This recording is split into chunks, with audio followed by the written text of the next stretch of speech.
To see your subscribers on YouTube. So hello guys, welcome back to my YouTube channel. In this video I'll be showing you how you can easily view your subscribers on your YouTube. So first thing, simply head over to any of your browser and just search in for your YouTube, and make sure you have signed into your account. And once you signed into your account, what you need to do is just click on your top right corner profile, and from over here just click on YouTube Studio.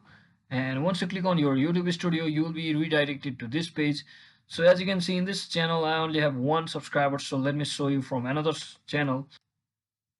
As you can see, you just have to scroll down until you see this recent subscribers button.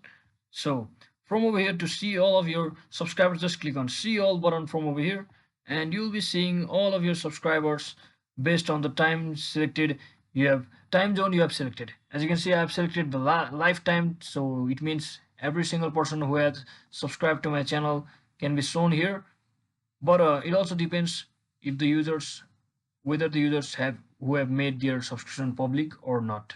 So just remember, keep in mind that the users have done this, then only they will be shown over here. So that is exactly how you can easily see all of your viewers or all of your subscribers on your YouTube channel. So hope this video was helpful guys. If it was, don't forget to like and subscribe to the channel. See you on the next one.